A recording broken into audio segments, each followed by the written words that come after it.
Assalamualaikum warahmatullahi wabarakatuh.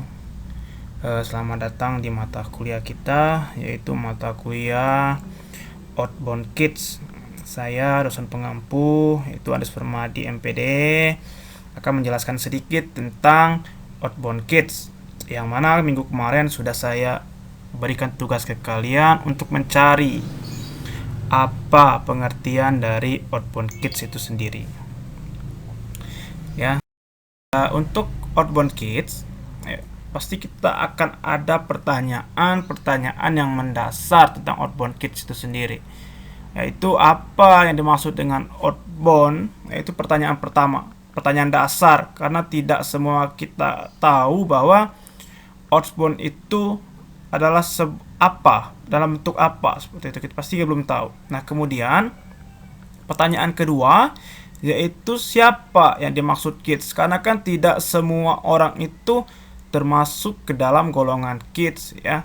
Pasti akan ada kriteria-kriteria yang bisa mengatakan bahwa dia tergolong kids atau anak-anak, seperti itu. Yaitu pengertian tentang outbound. Nah, pengertian outbound ya itu bisa dikaji melalui beberapa. Yang pertama, melalui bahasa. Bahasa, ya, kita lihat saja kalau dari namanya outbound, ya, berasal dari bahasa Inggris. Tetapi apa itu outbound? Ya. Nah, outbound itu terdiri dari dua kata, yaitu out dan bound. Ya, yang pertama adalah out. Out itu kita tahu artinya dalam bahasa Inggris luar, ya. Kemudian ada bound. Bound itu artinya kegiatan. Nah, dari bahasa saja kita sudah mengartikan bahwa outbound itu adalah sebuah kegiatan yang dilakukan di luar. Nah, luar apa kita nggak tahu, ya. Pastinya luar itu di luar gedung, ya, di luar rumah, di luar kelas. Namanya saya di luar, ya, di alam terbuka. Nah, kemudian ada pengertian menurut para ahli. Yang pertama, ada pengertian menurut Jamaluddin Ancok, ya.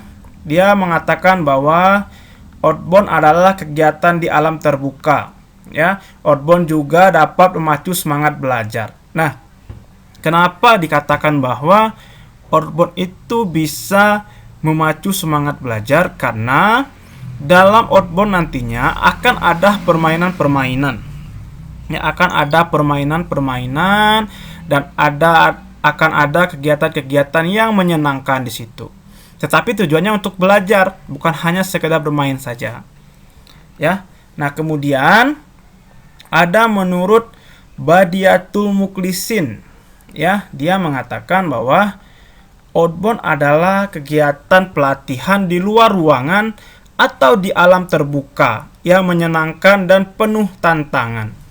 Nah, dari dua ahli tadi kita bisa melihat bahwa mereka mengartikan outbound itu sebuah kegiatan di luar ruangan atau di alam terbuka sesuai dengan bahasanya itu, ya, sesuai dengan arti dari bahasa Inggrisnya outbound itu.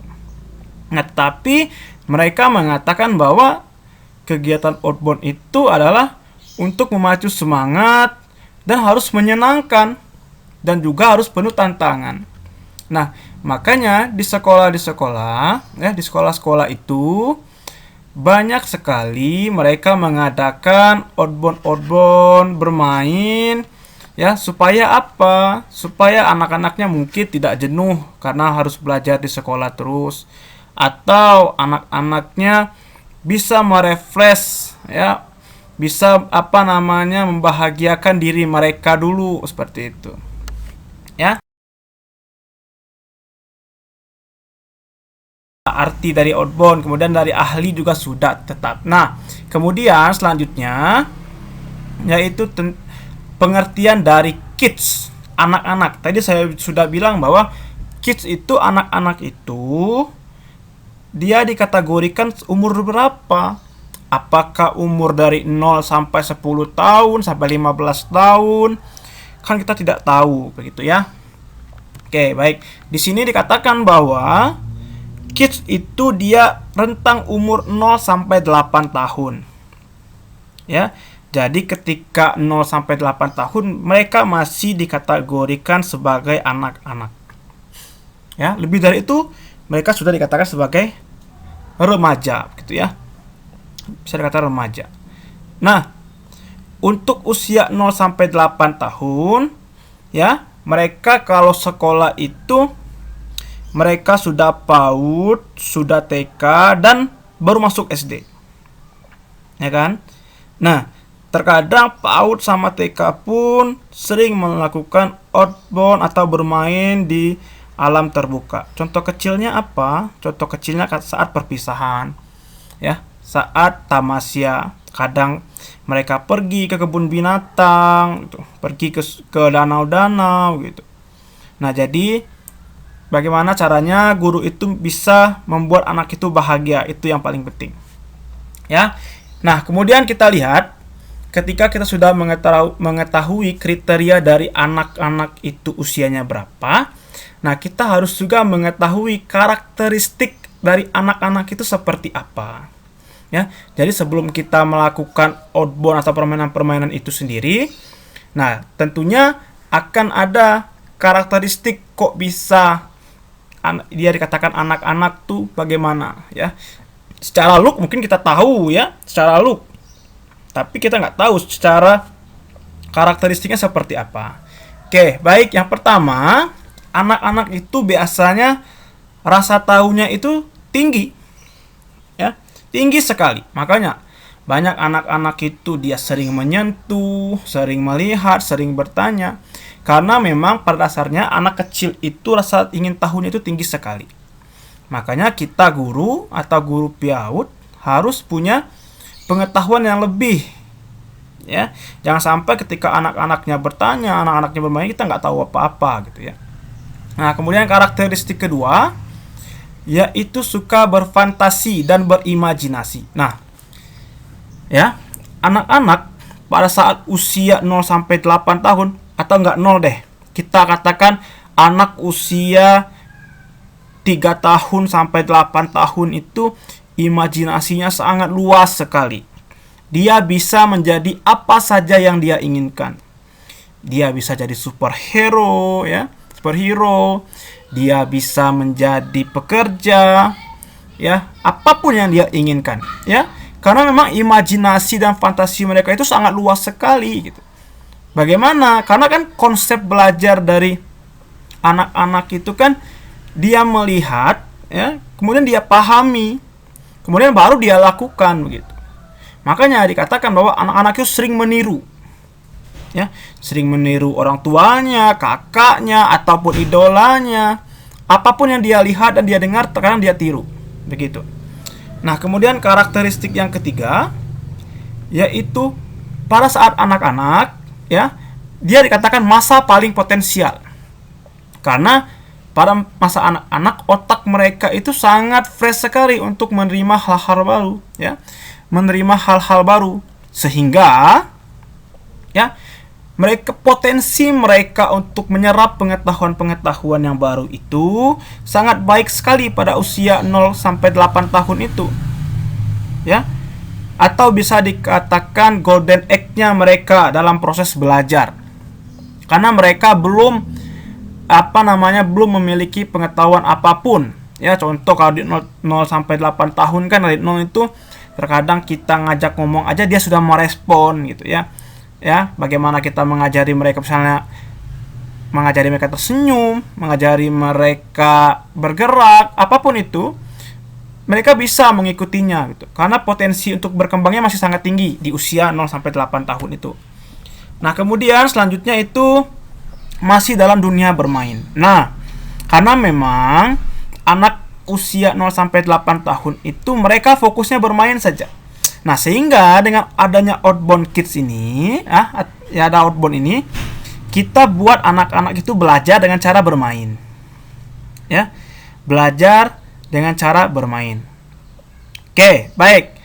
Kuis dari saya. Silakan nanti langsung jawab di WhatsApp grup kita jika kamu sudah membaca atau mendengarkan video ini. pertanyaan saya adalah, apa sih bermain? Kemudian apa sih permainan itu? Silakan diketik di grup WhatsApp-nya. Ya, 10 orang tercepat akan mendapatkan reward dari saya gitu. Silakan, gitu ya. Oke.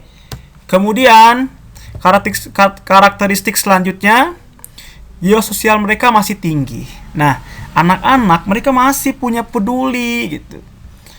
Ya, masih punya peduli, masih punya jiwa sosial gitu. Berbeda sama kita sekarang gitu. Kalau kita sekarang kan kita sudah memikirkan ego. Ya, ego kita sendiri, tapi anak-anak tidak. Ya. Terkadang anak-anak itu mereka lebih berjiwa sosial daripada orang dewasa. Ya. Seperti mereka melihat temannya jatuh, mereka sigap membantu. Mereka melihat temannya susah, mereka sigap membantu, walaupun terkadang mereka juga tidak bisa. Tetapi karena memang jiwa sosialnya tinggi, ya sehingga bagaimana caranya kita mengarahkan itu supaya apa? Supaya jiwa sosialnya tinggi tadi itu menjadi terarah dengan baik di situ. Ya, kemudian karakteristik anak-anak selanjutnya yang terakhir adalah menunjukkan egosentris. Nah, egosentris itu ya, semua proses belajar itu berpusat pada mereka atau berpusat pada anak-anak itu. Ya. Jadi apapun yang kita lakukan, proses belajar yang kita lakukan, kita selalu melibatkan anak-anak itu. Memberi contoh pun kita harus melibatkan anak-anak itu. Ya. Pokoknya fokus belajarnya itu terhadap diri anak-anak itu. Seperti itu. Makanya mereka dikatakan bahwa sering menunjukkan sikap egosentrisnya di sana. Ya.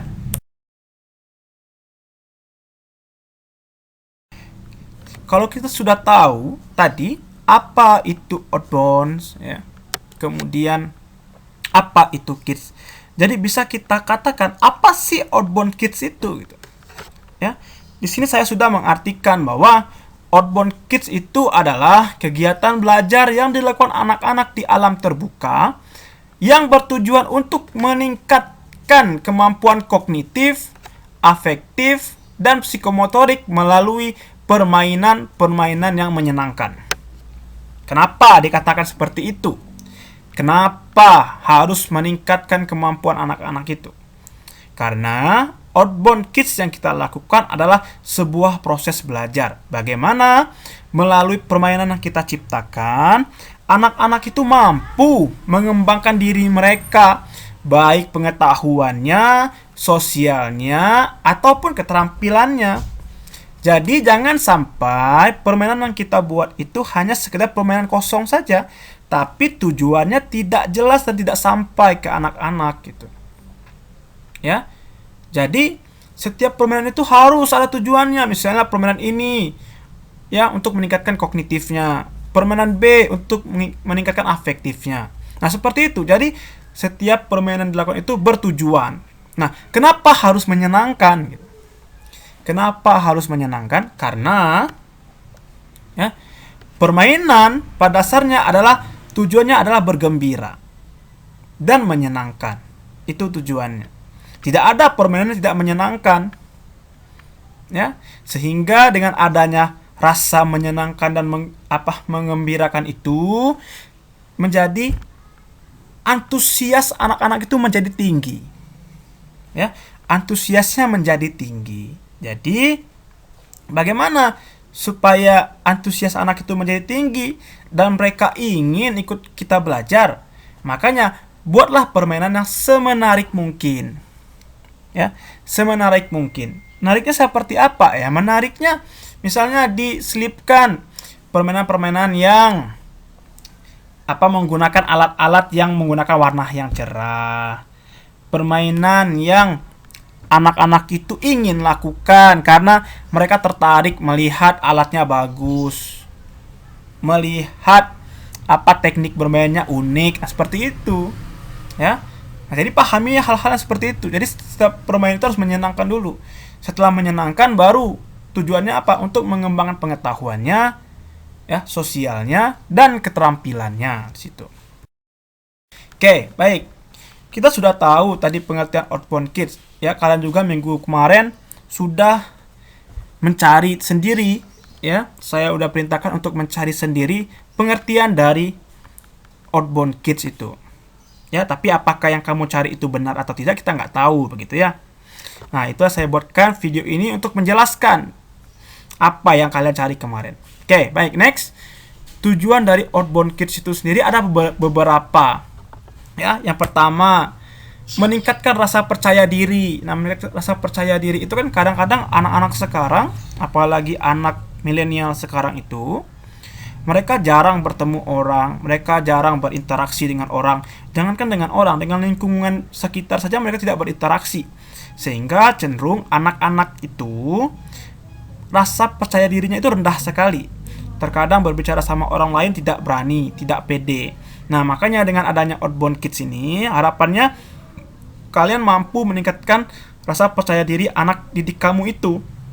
Ya, dia jadi berani, bisa berinteraksi baik dengan lingkungan, dengan orang tua, dengan kakak dan sebagainya. Sehingga ada kemajuan dari anak itu sendiri. Kemudian, ya, tujuan yang kedua adalah membuka wawasan. Nah, anak-anak kan sekarang, ya, apalagi ibu-ibu zaman sekarang, mereka tidak sering mengajak anak-anaknya untuk keluar karena tidak berani, takut ataupun sebagainya. Ya, sehingga wawasan anaknya hanya terbatas hanya apa yang sudah mereka lihat di rumah saja. Tapi mereka nggak tahu ketika di luar mereka terkejut mendapat pengetahuan baru seperti itu. Ya, sehingga wawasannya sangat kecil sekali. Nah, dengan adanya permainan outbound kids ini, harapannya wawasan anak itu menjadi terbuka, menjadi luas, ya, sehingga enak anak-anak itu ketika berinteraksi. Ya, kemudian tujuan yang ketiga yaitu memberikan pengalaman untuk mandiri. Nah, anak-anak sekarang kan banyak yang tidak mandiri, ya, apa-apa harus orang tua, ya. Jadi dengan adanya outbound itu anak itu menjadi berani. Ya, mereka nggak, terkadang apa yang harus mereka lakukan sendiri ya bisa mereka lakukan gitu. Jadi tidak harus lagi tergantung sama orang lain. Ya. Kemudian belajar berkomunikasi efektif. Nah, anak-anak sekarang berkomunikasi itu sangat sulit ya. Mereka kebanyakan main HP, main gadget gitu.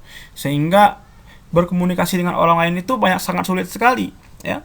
Karena adanya outbound kids ini, harapannya itu kemampuan berkomunikasi anak itu menjadi lebih baik, ya. Baik bagaimana caranya berkomunikasi dengan orang tua, ya, dengan teman sebaya. Mereka mengetahui cara-caranya gitu, ya, dari efek permainan yang kita lakukan gitu. Kemudian tujuan selanjutnya adalah meningkatkan kemampuan kreatif. Nah, karena banyaknya permainan yang kita lakukan, makanya tadi di penjelasan saya bilang bahwa meningkatkan kemampuan sosial, kognitif, dan afektifnya.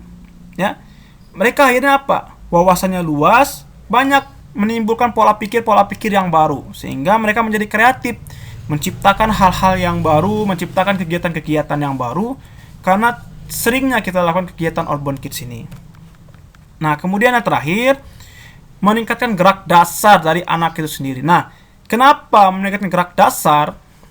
Ya, karena pada dasarnya outbound itu mereka belajar dari gerak. Gerak siapa? Gerak dari anak-anak itu sendiri. Kita sudah punya gerak dasar. Setiap manusia sudah punya gerak dasar. Ya, contoh kecil, kita dari kecil itu sudah bisa berjalan, ya. Atau dari umur 0 itu kita belajar dulu, belajar bergerak, kemudian belajar berjalan. Nah, kita sudah bisa berjalan dari bayi. Kita sudah bisa melempar dari bayi. Tetapi bagaimana cara meningkatkannya? Misal, kita meningkatkan dari berjalan ke berlari. Ya. Kita melompat ke apa? Melompat. Nah, jadi gerak dasar yang dimiliki manusia itu bisa ditingkatkan melalui permainan-permainan. Nah, permainan seperti apa? Nah, itu tergantung kamu. Disesuaikan dengan karakteristik anak-anak kamu, disesuaikan dengan lingkungan kamu. Ya, baik itu medianya, apapun sebagainya. Itu bisa kamu kembangkan di sana. Dan, nah, jenis-jenis outbound kids atau jenis-jenis outbound yang bisa kita lakukan untuk anak-anak. Ya. Yang pertama itu adalah outbound kid low impact. Nah, low impact itu anak-anak atau permainan yang bisa memiliki impact yang rendah atau bisa dikatakan bahwa bermain anak-anak itu bisa dilakukan di mana saja, tidak memerlukan alat-alat yang rumit. Ya.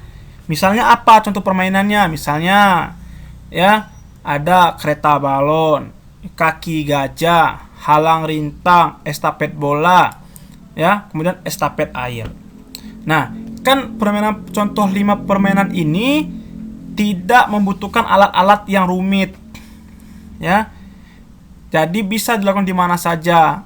Ya, kemudian bisa dilakukan kapan saja. Ketika belajar di sekolah pun bisa dilakukan. Nah, kemudian ada high impact. High impact ini permainan yang membutuhkan alat-alat yang rumit. Ya, membutuhkan alat-alat yang rumit. Misalnya apa contohnya? Contohnya ada flying fox, ya, landing net, kemudian army web, Burma bridge, ya, two line bridge. Nah, itu contoh permainan yang high impact. Nah, sekarang ya, tugas selanjutnya untuk kamu, silakan kamu cari pengertian dari permainan low impact itu apa, kemudian high impact itu apa. Ya, silakan diketikkan di grup WA kita, dikumpulkan, ya. Diketik saja. Paling lama saya tunggu itu pukul 23.59 malam ini. Ya, jadi silakan nanti dicari apa sih low impact, ini sudah saya jelaskan sedikit, ya. Kamu tinggal menambah saja, ya, mencari referensi yang banyak begitu. Tadi secara singkat saya jelaskan tentang outbound kids itu apa, kemudian kids itu apa, ya. Contoh permainannya pun sudah saya berikan, ya. Nah, tinggal sekarang kalian koreksi apakah tugas yang kamu berikan kemarin, yang kamu kumpulkan kemarin itu sudah benar atau belum. Ya. Baik. Saya rasa cukup ya untuk hari ini. Sampai jumpa nanti di video selanjutnya. Kita akan mengulas lebih banyak tentang outbound kids itu. Ya, saya akhiri. Assalamualaikum warahmatullahi wabarakatuh.